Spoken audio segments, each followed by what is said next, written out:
India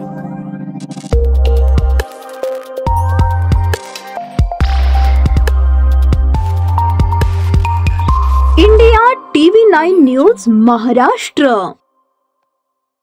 महावितरणमधील वीज कर्मचारी संघटनांच्या संयुक्त कृती समितीने 9 ते 11 ऑक्टोबरपर्यंत संप पुकारला आहे। या 3 दिवसीय संपाच्या कालावधीत वीज पुरवठा सुरळीत ठेवण्यासाठी महावितरण करून आपत्कालीन नियोजन पूर्ण झाले असून राज्यभरातील यंत्रणा सज्ज ठेवण्यात आली आहे।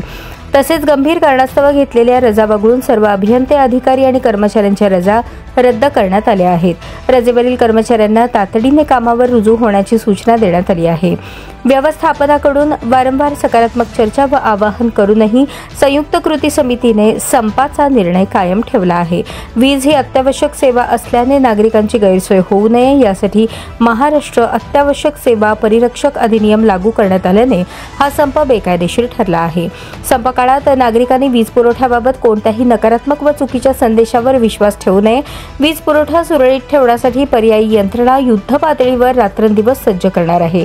वीज पुरवठ्याबाबत काही तक्रारी किंवा शंका असल्यास 24 तास सुरू असलेल्या टोल फ्री क्रमांकावर संपर्क साधावा व संपाच्या कालावधीत उपलब्ध असलेल्या वीज कर्मचाऱ्यांना सहकार्य करावे असे आवाहन महावितरणकडून करण्यात आले आहे। दिलेल्या संपर्क क्रमांकावर संपर्क साधावा तसेच संप काळात वीज सेवा देणारे अभियंते व कर्मचाऱ्यांना सहकार्य करावे असे आवाहन महावितरणकडून करण्यात आले आहे। वीज पुरवठा संदर्भात काही तक्रारी असल्यास शहरी व ग्रामीण भागातील वीज ग्राहकांसाठी मध्यवर्ती ग्राहक सेवा केंद्राचे 1912 किंवा 1800-212-3435 किंवा 1800-233-3435 हे टोल फ्री क्रमांक 24 तास उपलब्ध आहेत।